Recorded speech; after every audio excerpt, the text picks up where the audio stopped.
Hey, what's going on? Who Dat Nation? It is yours truly, TJ Jones. And yes, I am the host of the State of the Saints podcast. Thank you so much for checking out the State of the Saints podcast, where we talk New Orleans Saints. Really do appreciate your time. Sorry for those technical difficulties that we had to start the earlier stream. I decided to go ahead and just delete that one because we got off to a little bit of a ronky start. Shouts out to the best production team in the business, each and every one of you. We're going to be talking about the New Orleans Saints on this episode, of course, and rookie Tyler Shough. But I did mention today is Veterans Day. Want to give a special shout out to all of the veterans out there that served in the armed forces, making the country safe for us to be able to exercise our liberties and freedoms. So special shout out to you. And do want to dedicate this show once again to my big brother Sam. My big brother Sam enlisted in the military back in 2003, did 3 tours of Iraq and Afghanistan, and is a true American hero in my book. So want to dedicate this show to my big brother. I love you, man, and happy Veterans Day to you. But let's go ahead and get into it. Let's talk a little bit about the New Orleans Saints. But this show is brought to you by my bookie. Special shout out to my bookie being the official sponsor of the State of the Saints podcast.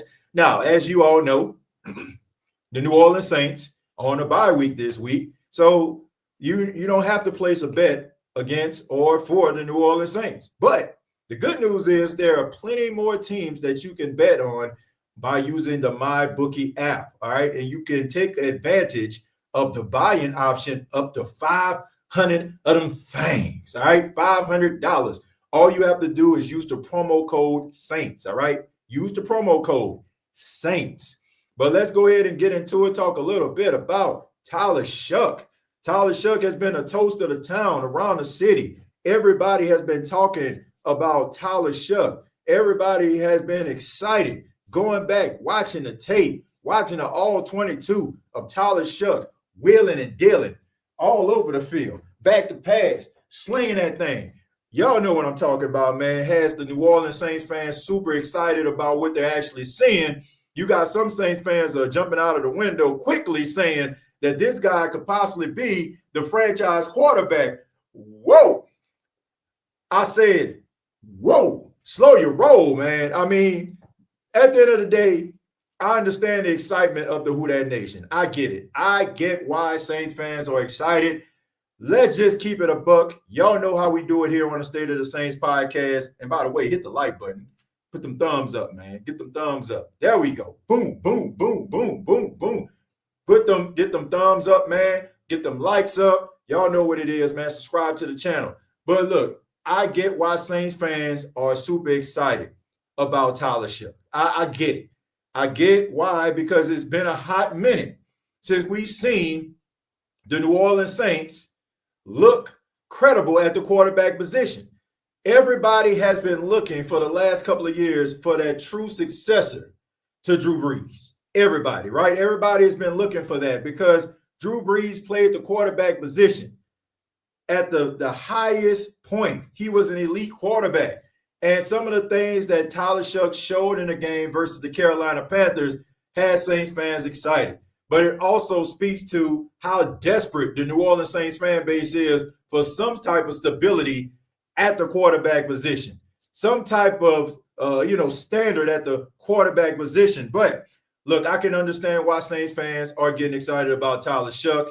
I mean, he showed really good footwork in the pocket. He extended plays and also played the playmakers that the Saints have on their team looked like they were up to the challenge, and he was able to get the ball into the hands of those guys. And not to mention, not just guys like Chris Olave, but he also connected with 7 other receivers, right? I mean, that's Drew Brees type stuff right there. We all know about that classic Sunday night game where Drew Brees threw 4 touchdowns to 4 different undrafted guys. We know about that, right? But at the end of the day, we got to let this thing marinate. We got to let this thing cook. I'm serious, man. A lot of us, man, we done pulled that thing out the oven. And you know, like you pull something out the oven, man, and you don't realize how hot it is. You ever potato like that's what it is right now, right? Everybody trying to pull this thing out of the oven, and now our hands are burning, and now our tongue is burning too, man. Slow your roll, man. Sometimes you got to let that thing simmer, warm a little bit, and then you can get a taste of it. And what I mean by that is allow Tyler Shough to go out here over the next couple of games and see what he has. Now, it is promising. Don't get me wrong. It is promising. But if Tyler Shough does not pan out, then the New Orleans Saints know what they need to do. Now, if he does, here's the good thing, folks. Here is the good news. If Tyler Shough does pan out, if he does show that he is that dude, if he shows that he is that guy, then guess what? You can build around Tyler Shough, and he is a second-round pick. So that means that you can actually bring in some guys, right, to build around Tyler Shough, rather it be through the draft, rather it be free agency. And also, if he plays well, it will make the New Orleans Saints a good destination to go to. Because if you're a wide receiver, right, and you're an unrestricted free agent, the one thing that you want, other than money, is somebody throwing you the football so you can show everybody why you're worth the contract and why you should be considered as one of the best wide receivers among NFL circles. All you need is somebody to sling that rock to you and you will catch the football. So if Tyler Shough can go out there and show promise, if Tyler Shough can go out there and show some of the qualities that he showed versus the Carolina Panthers, then it will make the New Orleans Saints an attractive spot for free agents. Plain and simple. Now, here's the thing. You got to let it chill. You got to let it chill just a little bit, okay? Just let it chill just a little bit. It was a great win. It's been a hot minute since the New Orleans Saints won a football game. I believe it was about a month. But at the end of the day, you got to be able to control yourself, man, because this is the reason why a lot of Saints fans get disappointed, right? It's almost like Della Reese on Harlem Nights, right? Y'all remember when she opened up the refrigerator, they only had like a little smidget of orange juice off in that thing. And, it's like she was like, got my mouth wet all for some orange juice. This is what I'm talking about. Y'all getting y'all mouth wet all for some quarterback, and you don't even know what the deal is, right? You just don't know just yet. So put this thing on ice, be excited about the victory and appreciate the victories, because we know the victories are few and far in between this season, or could be, right? But look at it for what it is. And also just appreciate if this young kid goes out there and he's developing right before our eyes. So, I like what I saw, but at the end of the day, I'm not ready to draw a second line for a guy who had 282 yards and 2 tutties. It was impressive to see somebody improvising plays and extending plays and climbing a pocket and all that kind of stuff. But let's pump the brakes. All right, we're gonna go ahead and go to the comments real quick. Jerry says NFC South Roundtable will be fire tonight. Yeah, man, make sure y'all check out the NFC South Roundtable. And make sure y'all check it out every week, okay? I want to make that clear. All right, we can't be out here. Don't be an Atlanta Falcon fan out there. Don't be them Carolina Panther fans, the ones that just show up when going beat on their chest and win. Wins, lose, draws. Make sure that you're in that thing. I'm not talking to you, Jerry. Clearly, you there every week, but I'm talking about those that are going to be showing up tonight. All right. We can't be grandstanding. We can't be hot dogging, right? We got to make sure that we are still pounding the drum for the New Orleans Saints win, lose, or draw. But make sure that y'all come over to the NFC South Roundtable. It's always entertaining when I link up with my guys, Clay Berto and my boy James, man. Make sure y'all come on through. Let's see. Love the Puma hoodie, TJ. Well, I appreciate it, man. Appreciate that, man. Shouts out to Puma, right? I got this nice little hoodie right here last season when they were actually endorsing your boy, but still, man, I still got nothing but love for Puma, and much love to him, man. And I like this hoodie; it's one of my favorite ones right here. Too many people be ready to anoint and appoint. Yeah, but here's the thing. Look, Ronnie, I get it, man. I get it. The New Orleans Saints fans are desperate right now. It's just the truth. I call it for what it is. People are desperate for some good quarterback play. Right? People want to see their quarterback going out there wheeling and dealing, slinging that rock around, want to sit in front of their television sets and be like, man, we got a real chance to win because that guy is my quarterback. I get all that, but you can't make this thing happen, all right? You know what I'm saying? You can't make it happen, right? You got to kind of let it, play itself out. And then once you do that, if it looks good, then guess what? There's room for optimism. There's room for being positive and having that type of energy. But right now, I just think that it speaks to, and no disrespect, I mean, it's in no way, no type of disrespect, but it just speaks to how desperate the New Orleans Saints fan base is right now for some levels of hope. And that leads me to my next point about Tyler Shough. All right, this is what I want y'all to understand. For those that are out here, man, it's just the Carolina Panthers. Man, they just beat the Carolina Panthers. They didn't beat nobody. They just beat the Panthers. Look, understand this. All right. Every fan base, no matter if they have the best record in the NFL, they're flirting with 500, or they're one of the worst teams in the NFL. Make no mistake about it. All fan bases want is hope. They want hope. Hope sits you in front of your television every single week. Hope has you out here when your team is trailing by 3 in the first half, or winning by 3 going into the second half. That is what hope is. A belief that you have a chance to win a football game. Plain and simple. And that's what fan bases look for. They look for hope in quarterbacks. They look for hope on offensive line. They look for hope at the running back position, wide receiver, defense, etc. They look for hope. And if somebody can give you that, then you're going to try to latch on to it as much as you possibly can. So I can understand why Saints fans are excited. But at the same time, you got to pump your brakes a little bit and kind of reserve your judgment.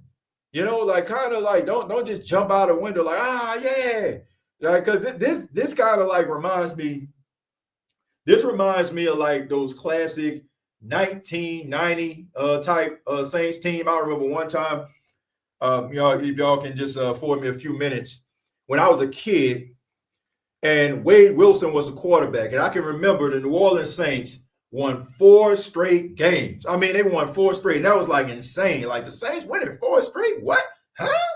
And everybody was all excited and stuff like that, ready to anoint and appoint Wade Wilson as the guy, the quarterback of the future, this, that, and the third. We go into playoffs, and then the New Orleans Saints went on to lose 4 straight games. You get what I'm saying? So at the end of the day, you got to just kind of pump your brakes a little bit. But I understand the optimism because it hasn't been seen in quite some time at the quarterback position. Everybody just hoping and praying that the quarterback position pans out. And I get that. But like I said, there's a lot of good things to be optimistic about when it comes to Tyler Shough. But Rattler was too small to dominate the pocket. One touch by the defense, and he is on the ground. Why are we still talking about Spencer Rattler? Why are we still talking about Spencer Rattler? Why, just because Tyler Shough had a good game, why do we have to just kick Spencer Rattler? See, this is the reason why he didn't work. Man, this is the reason why he didn't work. Why we got to kick the guy for, man? Seriously. He went out there, the guy gave us the best he possibly can. And we know this. It's not like Spencer Rattler was just out there looking like Russell Wilson or something like that, just trying to sabotage his coach. And it worked because Brian Daboll no longer has a job. But at the end of the day, it's like this guy gave you everything that he possibly could at the quarterback position. He played the position with heart. He played it with passion. But he can't help the certain things that he lacks in. He gave you every bit of talent that God has instilled inside of his body. So I'm not going to kick this guy while he's down just for the simple fact that Tyler Shough looked good against the Panthers. That guy is still your quarterback. If something was to happen to Tyler Shough, Spencer Rattler is going into the game. So I just don't understand this, man. Look, I just feel like the conversation between Tyler Shough and Spencer Rattler just needs to die, man. I don't understand why everybody trying to draw this wedge or this line in the sand. Both of these guys are the Saints quarterback. Why are we sitting up here talking about what Spencer Rattler don't have? Okay, Spencer Rattler got benched. Tyler Shough is going to be the quarterback for the foreseeable future. So, there's no need to kick a dude while he's down. I don't get this. You don't get no stripes. It's not okay, man, I told you he wasn't the quarterback. Okay, whatever. That didn't help you. Like, look what I tell people all the time. Look what it had to take in order for you to be right. Your team looking like slow. Your team in shambles. So you rather for your team to look like they're in shambles and be right? Like, ain't nobody listening to you anyway. Guess what? Because ain't probably nobody watched games in weeks because how bad the team look. So nobody cares. All I'm saying is, man, look, I'm not trying to kick a guy while he's down. Yeah, because that's what we like to do. Like, oh, man, he go out here and Tyler Shough performs well. See, look at all them Rattler fans out there. Look, if you're not a Rattler fan, then in my opinion, you're not a Saints fan. If you're not a Tyler Shough fan, then you're not a Saints fan. Plain and simple, because both of those guys played for the New Orleans Saints. Ain't no line in the sand. I'm not a fan. Like, look, when people say I'm a Tyler Shough fan or I'm a Spencer Rattler fan, that's with all due respect, I mean this. That's a dumb statement. Why? Because it's like you're saying, I root for this guy over here, not this guy right here. Like, you root for the Saints. Like, regardless, like whoever the quarterback is, whether it's Shough, Rattler, Hayner, or whoever they decide to be the quarterback, that's your quarterback that you're hoping that can put it all together to help you win a football game so you can feel good for the rest of the week. Plain and simple. What about this fandom right here? Like, oh, I'm a Tyler Shough fan, Spencer Rattler fan. Like, man, come on, man. I'm a fan of both of these guys. Whoever the quarterback is. Spencer Rattler in the game, I'm a big up. I'm a big up him. I'm going to try to, talk him up. I'm going to try to look at things that he does well. People want me to sit up here and bash the guy. Why? What would that benefit? What would that benefit? He's a young, inexperienced guy with minimal talent around him, and you see certain things and certain qualities in him. So, yeah, I'm going to talk about that. Now, some people would say, oh, it's hypocrisy of the highest level. But let me tell you why it's different. Because some people will say, well, you're talking about Derek Carr. Derek Carr is an 11-year veteran who was with the New Orleans Saints that should have elevated or been able to elevate talent around him because of the simple fact of him being a veteran in the league and been around for a long time. Tyler Shough and Spencer Rattler have a total of 3 seasons of the NFL combined, collectively. So, yes, I am going to look at those 2 guys differently. Or, excuse me, 3 guys differently. So I don't feel like it's any different. But at the same time, I wanted Derek Carr to win. I never just sit up here and say, man, I wanted Derek Carr to lose today. No, I did not. I so understand people being excited when Rattler was 1-14 and Shough wins his second second game. Then hope is alive. I had fun watching Shough Sunday. Yeah, I mean, I can understand why people are excited too, but bringing up Spencer Rattler's record and kicking a guy while he's down, like, what's the point? Like, what do you gain from that? I get the excitement and everything that surrounds Tyler Shough. Like, I was excited looking at, him play too, and him climbing the pocket and making plays. I mean, look, when you got a 3rd and 12, right? And everybody like, oh man, look, they in the shadow of their own goal post. And, like, it's the same old song and dance. Here come the 3 and out, boys. And then all of a sudden he climbs the pocket, slides to the left, and just throws the ball to Juwan Johnson for plus 50 plus. And then on top of that, there's another play on 3rd and 6. You know what I'm saying? 50-50 to Chris Olave. Like, yeah, it's a reason to get excited. I mean, escape the pocket again, roll to the left, and at the flick of the wrist, touchdown to Juwan Johnson. I get why people are excited, but at the same time, I don't feel like it has to come at the expense of bad-mouthing and berating Spencer Rattler. Because it's not like Spencer Rattler was just out there like, oh, man, let me just play like Slaw today. Let me just throw the ball behind the receiver today. Like, the guy gave you everything that he possibly can at the quarterback position. Like, the guy gave you heart, determination. Like, you know what I'm saying? He stood there in the pocket, took it in on the chops. You know what I'm saying? Like, he did everything that you want in your quarterback. He gave you everything he had. Like, sometimes when you look at it, like, he didn't have the talent at that particular time that the New Orleans Saints needed in order to elevate the team. See, the New Orleans Saints need somebody to elevate the team. Like, they need a quarterback that is going to be able to rise above his situation. Spencer Rattler is not a bad quarterback. He just needs more pieces around him. Like, if you put Spencer Rattler on a team where guys can get that yak, have a really good offensive line and a good running game, like, he can go out there and manage the game for you. He can get the ball into the hands of the receivers and playmakers. It's just the way that the Saints are structured is not an ideal situation for him at this point. Maybe over the course of time, he can develop into being a quarterback that can do some things and elevate his game. But right now, he needs pieces around him.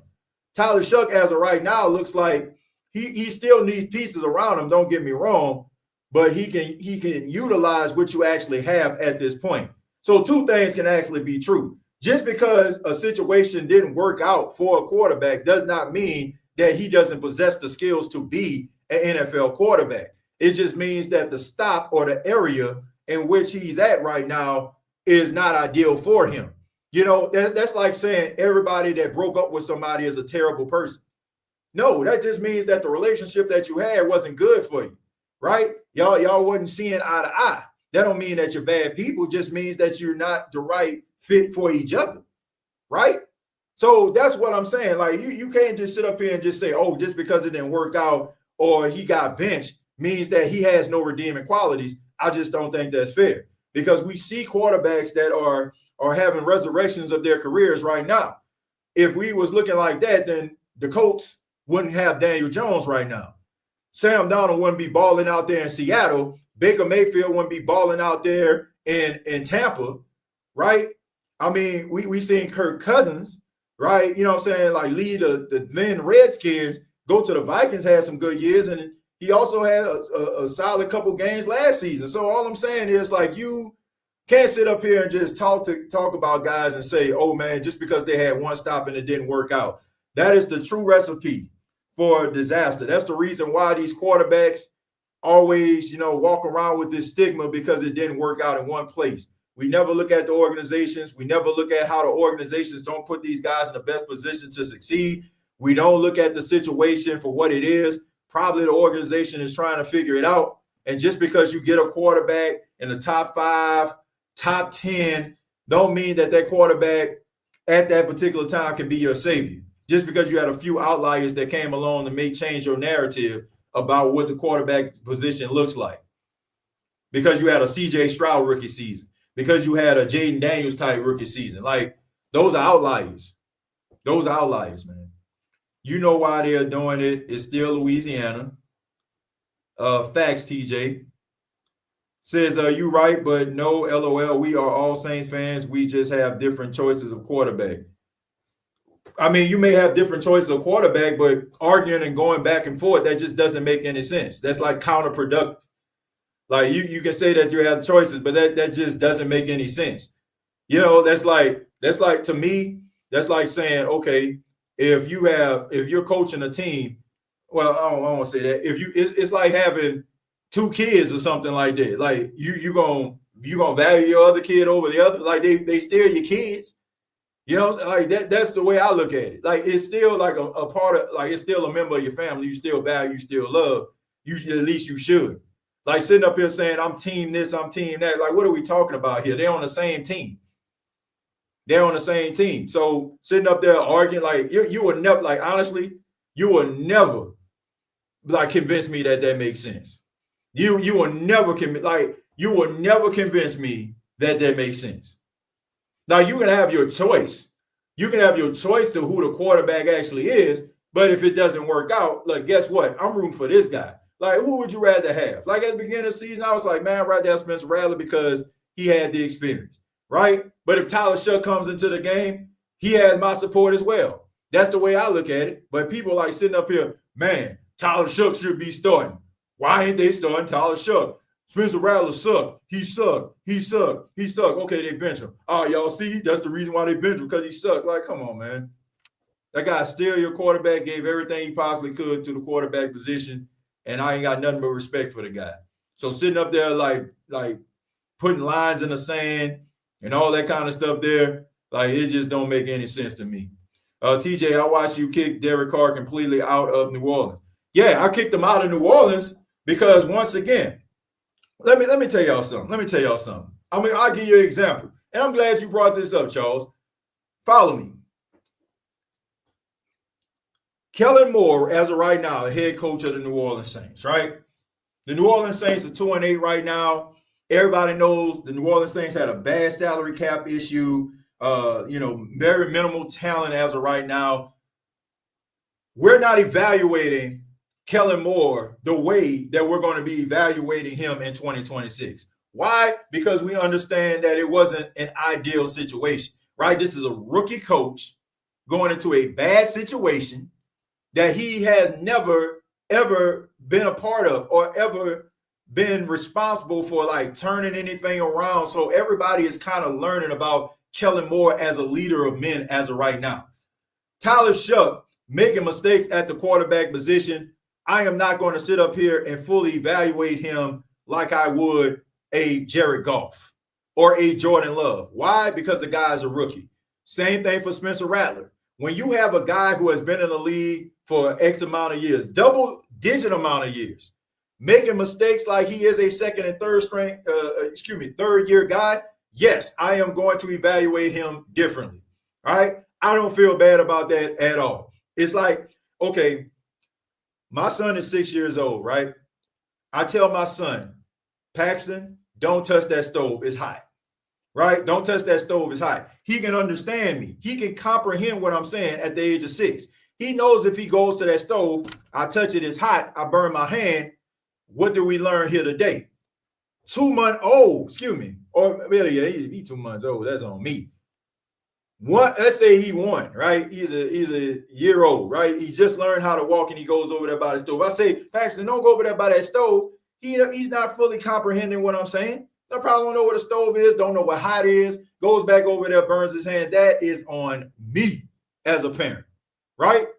That's what I'm saying. The levels change as you mature, right? I'm going to hold you fully responsible for you putting your hand on the stove when you're 6, when you understand what I'm saying.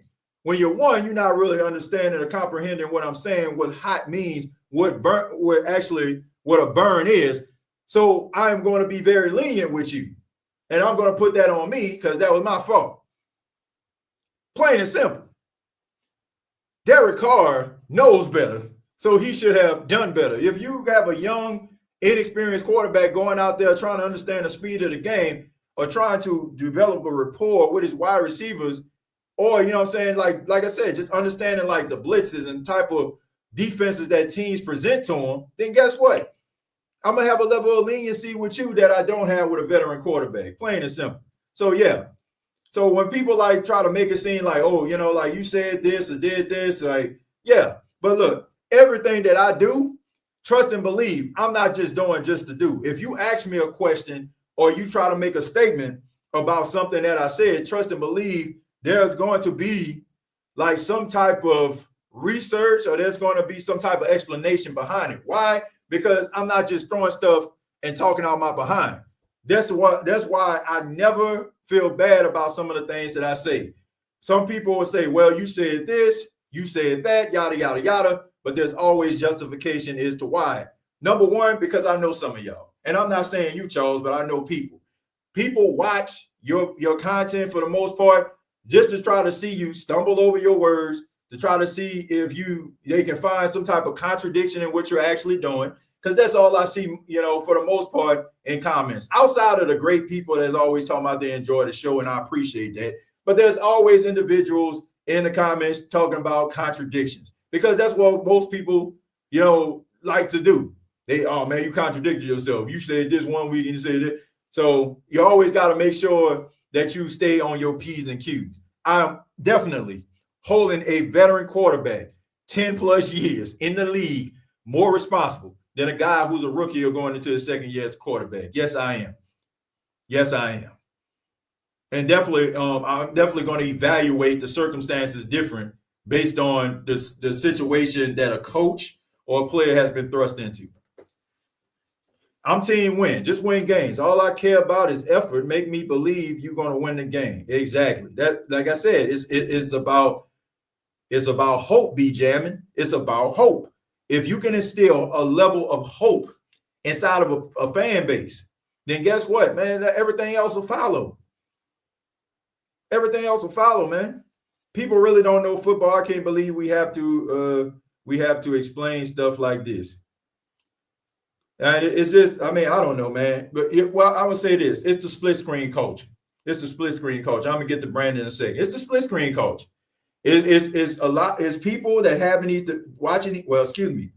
people watching these debate shows have these split screens. You got one person with this argument, one person talking against the argument, and then all of a sudden I got to draw a line in the sand. We have gotten so far away from, like we agree to disagree, or I think I'm right and you right, because two things can be true, right? But we so fixated on talking and talking and talking and talking and trying to convince people that I'm right. But guess what? You will never fully convince somebody that is anchored in their opinions and points and views that you were right. Now, I'm going to say this. If we're going to have discourse and have a conversation, you should never go into a conversation feel like you have all the answers. And that is the problem. I know like a lot of people may think that I feel that way because when I explain myself and I expound on how I feel, but I always respect people's opinion, even if I differ from their stance. Now, you can't be talking no crazy nonsense, like you can't be calling no crazy nonsense and want me to like, okay, that's on you, all right? But at the end of the day, you should never like go into a conversation like strong tower like this and not being open. Like to me, that's a waste of time, right? That's a waste of time.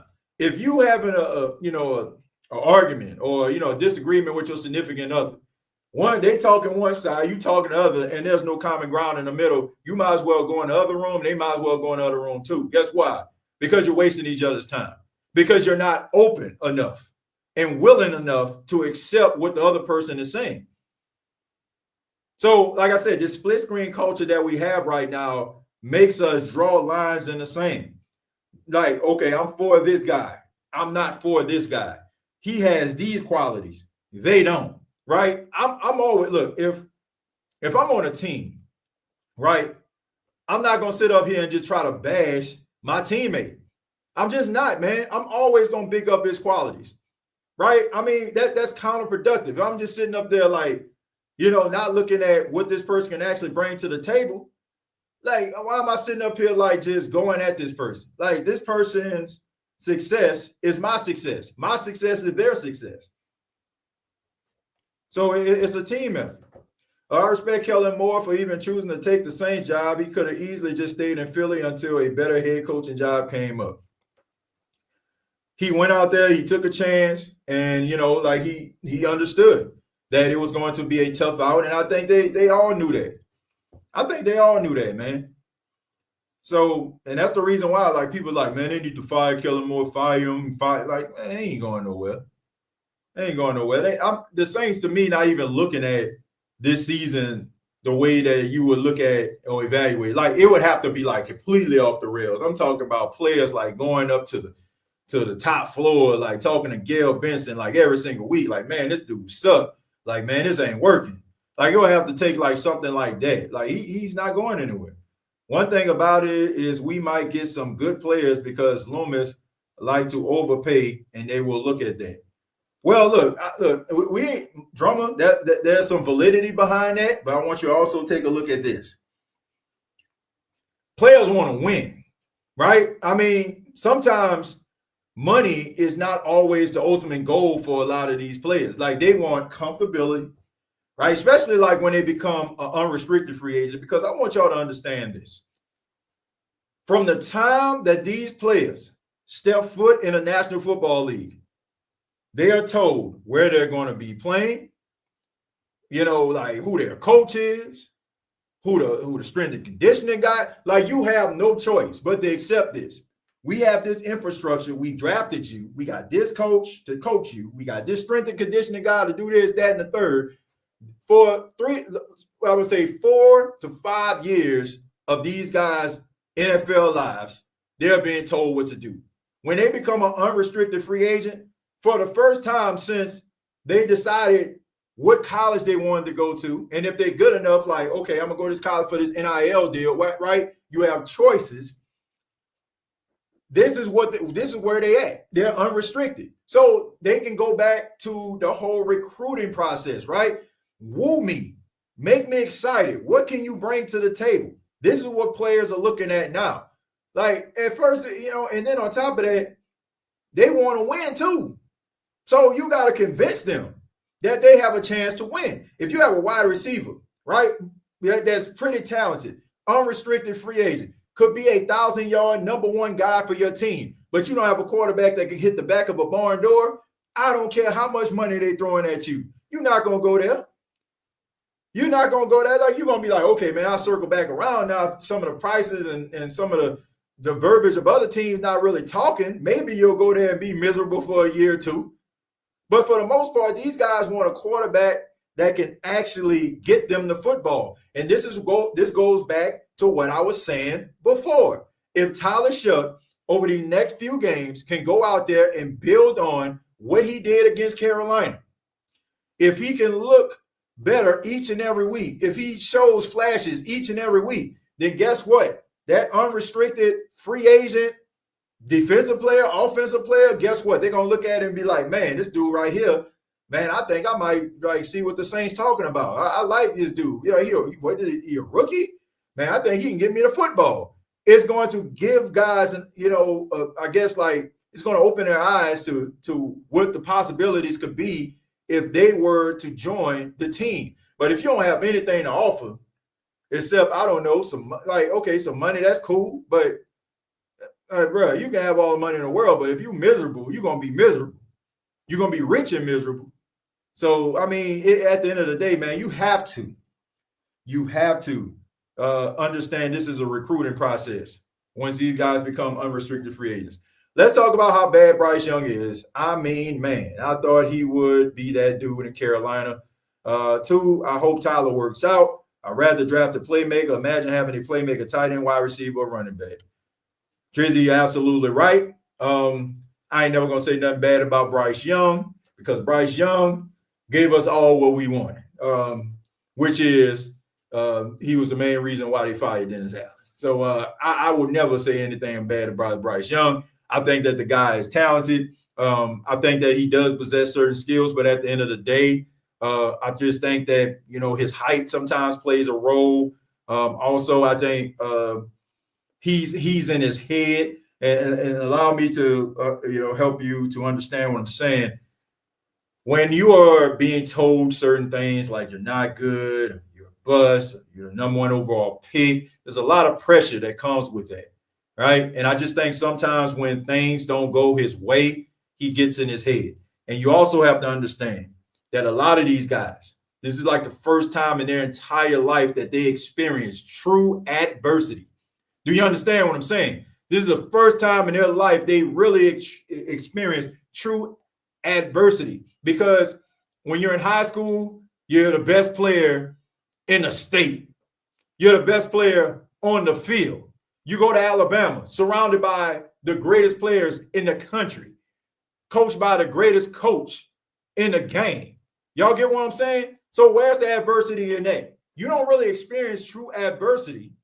Maybe in a bowl game or something like that, chips, back against the wall against Georgia or something. But for the most part, you gonna dominate the game, right? You gonna win by 3-4 touchdowns.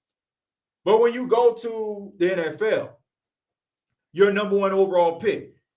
You're going to the worst team more times than not. You're going to the worst team in the NFL. Probably fired their coach last season. Excuse me. Let me turn this up. Probably fired their coach last season. Probably was like, you know what? Man, let's get rid of the GM too. And you're the number one overall pick with all the hopes and dreams of a fan base. And you don't pan out and you don't look the part right away. Oh, man. Then you start to get those whispers. Then all of a sudden, everybody wondering, like, is it the coach or you? And most of the time, they're going to look at you, which is, once again, the greatest Jedi mind trick in the history of sports. How can these organizations get away with ineptitude? And everybody just looks at the players. They never look at the organization and how the organization failed these players, like the Jets. Like, how can Jets fans fix their mouth to talk about the quarterback position when every quarterback, for the most part, that leaves them end up finding a better version of themselves? Or when they go to the Jets, they look terrible. I don't get it. But this is the first time you really experience true adversity, and this is what Bryce Young is right now. So going through those type of situations, everybody telling you great, everybody telling you, man, you man, this is a hit right here, right? You know, like everybody telling you how great, how wonderful you are from, man, I don't know, man, his last album wasn't as good as his first album. That's hard to deal with, folks. That is hard to deal with. So a lot of these guys, you know, they end up crumbling because they're going through situations that they haven't experienced. But one thing that I feel like is the saving grace of Bryce Young, number one, he played for the Carolina Panthers, which had Sam Darnold and Baker Mayfield. Y'all got to keep that in mind. And number two, he shows flashes of greatness from time to time. So it's in him. If it was never shown, then I could be like, okay, man, there ain't nothing there. But he has games where he'll ball out, throw for like 3 or 4 touchdowns. Most of them are against the Falcons. You know, like he definitely dominates the Falcons. But all I'm saying is, you know, like if it wasn't in there, if it didn't exist, if we never seen it, then I would be singing a completely different tune. But yeah, it's in there. I just think that you know, he's just going through an adverse time where you're really dealing with adversity for the first time in your entire life, and you know, it's up to you to decide how you want to approach it. Are you going to sink or are you going to swim? Let's see. I agree. We ran him off. Laughing my behind off. Says I thought he was a spoiled brat. But as someone that knows football, no offense, horrible line, he didn't have a damn chance. Yeah, I mean, but just wasn't very good either. I mean, average at best. And my thing is, you're going to pay a guy $100 million. Like, you want a guy to be above average, and he wasn't. No Shucks Given album coming soon. Hey, man, you got to let it marinate a couple of weeks before we put them albums out. Because some people are like, man, I ain't trying to hear that. We don't need Kyler at all. If they try to make a play for Kyler, nope, I will not watch the team. Yeah, if they try to go after Kyler Murray, man, like they need to get this. They need to get these guys out the front office for real. Well, they need to get them out anyway. Let's make that very clear. I'm not flinching when I say that. Mickey Loomis still needs to be gone because I feel like he is definitely, you know, tearing down his franchise, and a victory over the Carolina Panthers is not going to change that. I don't care what anybody says. I still think that this front office is just as delusional as they always been. And like I've been saying, and I'm going to continue to say it, Mickey Loomis, the only way that he's going to survive if he has a coach that can rise above his bad decision-making and terrible general management. That's what I'm saying. That's the only way. Tell him to get out the way, let him look the part, let him carry his little backpack around and with his suit on. And, you know, look the part. And nobody cares about what he's been saying for the last couple of years, like 10, 15 years, like it was when Sean Payton was the coach. Like, it's like, I don't care what anybody say. I don't care. I don't care how Tyler Shough look. I don't care if Kellen Moore end up being the next Bill Belichick. Guess what? Dude still need to get up out of there. TJ, you better jump off that Shough train. It's pulling off. You said I better jump on that Shough train. Excuse me, jump on it. Look, I'm reserving my judgment, man. Like I said, I'm excited about it, and I'm glad that the Saints got the win. But you know, I'm not like I'm just taking it week by week. I'm taking it week by week, and that's not me saying that I don't think he's gonna work out. I just rather wait and see. I can't imagine Shough on a top 5 roster in the league. We have he just threw for 280, 2 touchdowns, could have had 3 with a bottom 5 roster in NFL as a rookie in his second start. Is madness. How good? Yeah, I mean, look, it was impressive. It was impressive. Make no mistake about it. Carolina has Sam Darnold and Baker Mayfield. I mentioned that. Facts is either Ibuka or Jackson Smith. Or what are we talking about here? For what? So we talking about wide receivers, Ohio State, best ones. We can market Tyler Shough, no Shucks Given, Shough the world. We say shut the Shough up. I mean, yeah. I mean, look, the oyster industry definitely can market them. You know, like Shough oysters. Like Man, I'm telling you, man, he a couple games away. If he, I'm gonna tell y'all this though. If he goes after this bye week, they go to Atlanta and beat Atlanta in Atlanta, that man can run for mayor. I'm serious because we already know, like you gotta beat the Falcons. Like that's the way Saints fans are thinking right now. Like, okay, man, this season has been terrible. This has been an awful season. We picking a top 5, top 3. But if the Saints don't win another game, they got to beat the Falcons at least once.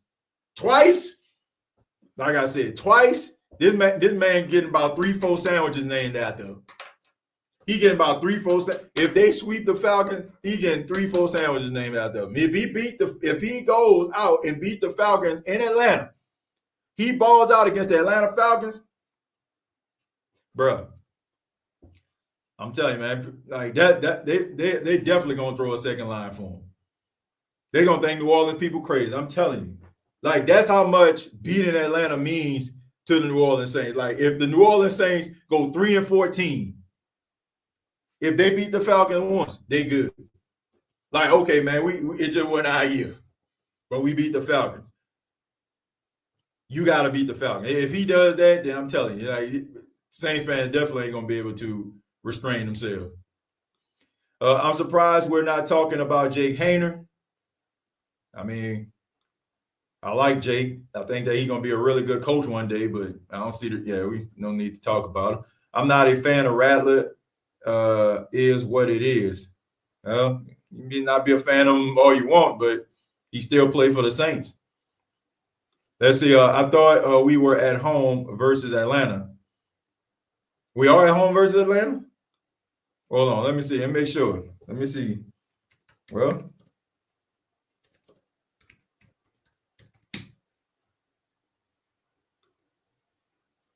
let's see.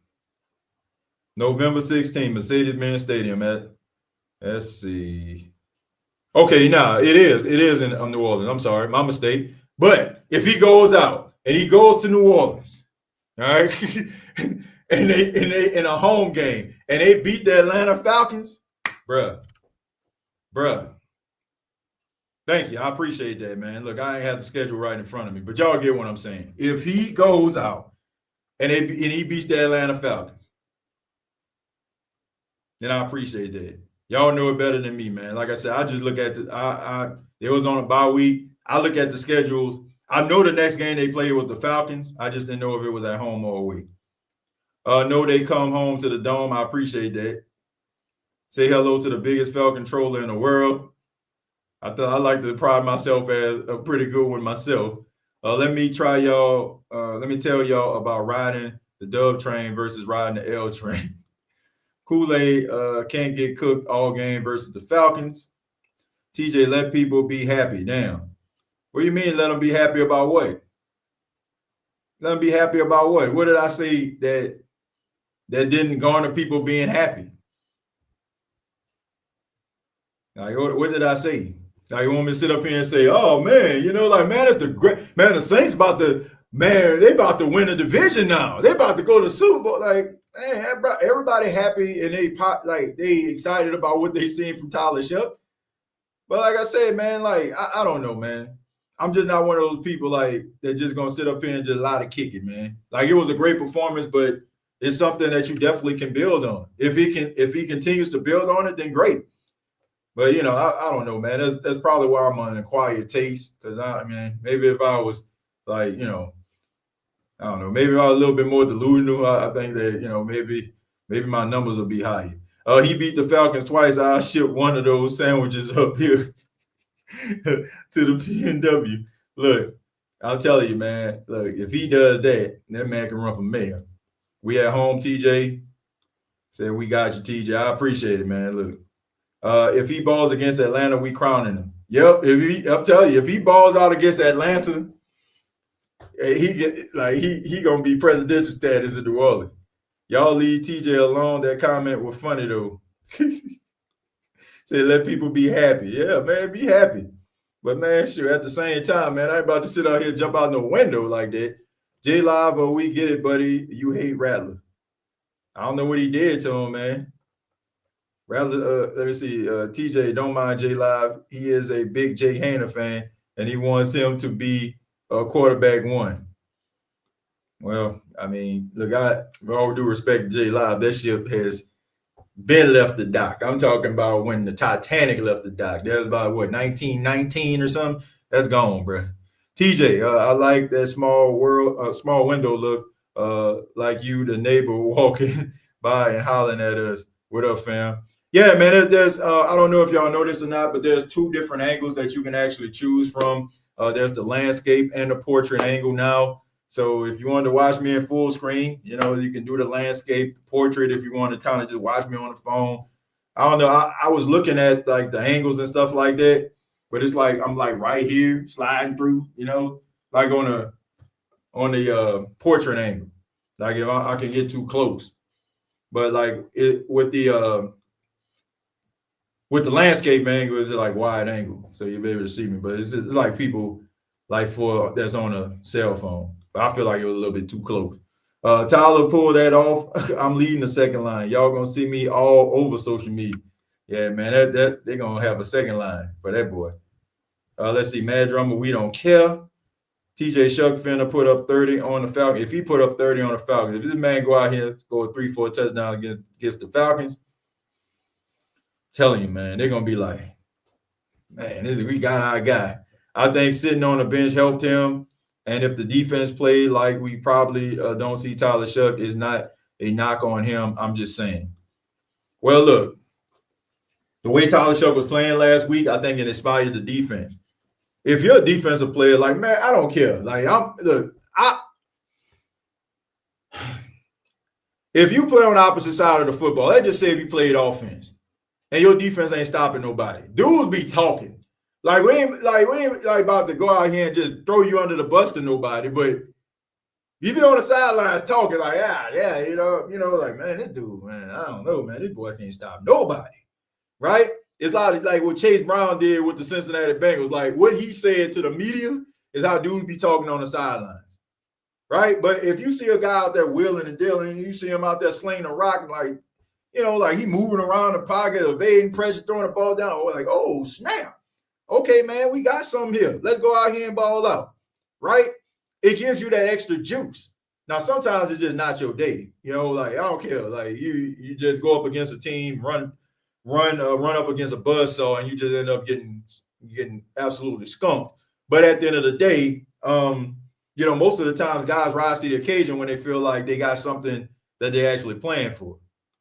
How do I switch from landscape to portrait on YouTube? That honestly, that I don't know. That I don't know. All I know is it's kind of like a new angle that they had for. It's like a new angle that they actually had for the for StreamYard. And I'm actually trying to adjust it right now because I'm like, what do I do? I think I made a mistake here. All right, but anyway, yeah, it's like this new thing that they have. We'll take a few more, then we're gonna go ahead and get up out of here. It says, like I said, good quarterbacks elevate those around them. That's true. That's true, man. But I mean, there's nothing wrong with a quarterback that need pieces around him. I mean, ain't nothing wrong with being a game manager. It says we have to start playing bump and run. If not, we cooked. The thing that excites me about Shough was that he seemed poised and in control of the offense. Didn't look nervous, just made plays. Yeah, he didn't. He didn't, man. Like he looked like he belonged, and it was like completely different. Like from the first week when he went out there against Tampa, when that boy was sweating, you know what I'm saying? Like a preacher about to come to a close. Some of y'all know what I'm talking about. The ones that go to that Baptist church. Like he went from that, and I think that Rams game kind of helped him too. And I also think it kind of helped the Saints because the New Orleans Saints were on the field. They weren't on the field very long. So it's not like Carolina had like this game plan to go up against Tyler Shough. They went into the game just being as puzzled as they were as when he, like he just went into that Tampa game. Like they didn't know what to think of because the Saints weren't on the field enough. Nothing wrong with a game manager. I agree, but you can't want the game manager as your long-term solution. Well, look, I mean, game managers have gotten multi-time contracts, like Ryan Tannehill, game manager. Brock Purdy, game manager. Alex Smith, game manager. You know, they're game managers. So I mean, you can build it all depends on how you build your team. Let me use the example of Ryan Tannehill. Ryan Tannehill was a game manager, but what did Tennessee have? They had a really good running game, right? I agree with you. Like, he can't be the lead singer, right? He can't be the lead singer, but you can give him some parts, right? You can give him a talking part. Like you think about, on Boys to Men, right? I mean, you had your three guys that sing, and then you had your bass guy who was out there, baby, I love you. I appreciate you. Much love to you, baby. You know what I'm saying? Like, everybody know who he was. You know what I'm saying? Like, look, he wasn't the guy out here that was leading the songs, but at the same time, he was just as impactful, little talking parts, in between the song. So all I'm saying is, you don't necessarily need to be the lead singer. Like, you ain't got to be David Ruffin. You can be Otis Williams, but you're still a part of the group, Yeah, but you have to be able to build something around them. You got to be able to build around these guys, right? You got to be able to build something around them. That's what it's all about. Like, you got to have a team that's structured. You can win like that. Do we consider Flacco a game manager? Yeah. I consider Joe Flacco a game manager, but here's the thing. There are different types of game managers. There are game managers that people aren't looking to go into the game to neutralize or stop. But if you take them for granted, they can ball out. That's a Joe Flacco. Then you have guys who are game managers. It's like, we ain't worried about him. You know what I'm saying? He might end up throwing a couple touchdowns today, but, man, I'm more concerned about this person, right? That's a Ryan Tannehill. Like, Joe Flacco is a little bit more of he's a game manager, but like I said, he's like a top tier game manager. He's like a top tier game manager. Eli Manning was a game manager, one of the best. Yes, that's a good example right there. Eli Manning, an elite game manager. There are like average game managers, below average game managers, and like I said, they got elite game managers. Like, to me, Jared Goff is an elite game manager. Like, he's an elite game. Tell him where he needs to go with the football. Like, you got pieces around him. Like, okay, I'm gonna check this down. Like, he's an elite game manager. There's only a few guys out there that's like franchise guys that, man, their presence is greatly needed each and every week. And y'all know them. Y'all know who they are. I don't need to insult anybody intelligent. Y'all know what I'm talking about. Y'all know who those guys are. Y'all know who they is. And y'all know the ones that's like top tier game managers. Y'all already know that, man. I don't need to waste nobody's time, insult nobody's intelligence by sitting up there telling you something that you don't already know. But we about to go ahead and get up out of here. But before I do want to put this link inside of the comments. This is for tonight's episode of the NFC South Roundtable. NFC South Roundtable takes place at 7 p.m. Central, 8 p.m. Eastern. So make sure that y'all come on over as we discuss Week 10 of the NFL season for every team in the NFC South. Yours truly will be there alongside my guy Clay, who represents the Carolina Panthers, Berto, who represents the Atlanta Falcons, and my boy James, representing the Tampa Bay Buccaneers. And before we get up out of here, I ask that everybody hit the thumbs up. All right, thumbs up. Much love to you. Much love to everybody out there, man, that's showing love to the show. Appreciate that. Hold on, let me make sure I put that out there. Let me see if this actually does something. Much love to everybody out there. Make sure that y'all continue to help the show to grow. I appreciate everybody's time. I don't want anybody to go crazy up in here. Let me see if that does anything. It's supposed to do something. Don't do anything. But anyway, y'all get what I'm saying. Don't lose your mind. Everybody be happy about it. But I'm telling you, if that guy, I'm talking Tyler Shough, goes out there against them Atlanta Falcons, balls out, and beat them Falcons, man, my goodness. That man ain't going to be able to do no wrong. No wrong. But thank y'all so much, man. Make sure that you subscribe to the channel if you have not already. Make sure that you follow me on X at TJAYJones8. Shouts out to all of the people watching the show. Shouts out to those that came in late, probably watching this show after it was all said and done. Shouts out to them after show boys. Shouts out, shouts out, shouts out, shouts out, shouts out to them after show boys. Shouts out, shouts out, shouts out, shouts out, shouts out to them after show boys. They be tweeting and be posting, they be tweeting and be posting, they be tweeting. Yeah, them after show boys. They be tweeting and be posting, they be tweeting and be posting, they be tweeting. Yeah, them after show boys. Hopefully I didn't blow out anybody's eardrums with that. I apologize if I did, because that thing was on full blast up in here in the studio. God dog. I was like, God dang, about to blow out my speakers. But we ended up having a power outage here at the radio station last night, man. So everything just kind of went haywire. So the soundboard had to be reset. So I have those things up and running by the next time I end up doing the show. Y'all know I normally do shows from my office at home, but today, you know, a little bit different. So decided to pull up to the station and I'll do a show here. But I appreciate everybody that watches this show. I appreciate everybody that hits that like button. I appreciate everybody that has made this show what it is. And I just ask that you continue to support, and shouts out to the Who Dat Nation. Till next time, all I got to say is, Who Dat?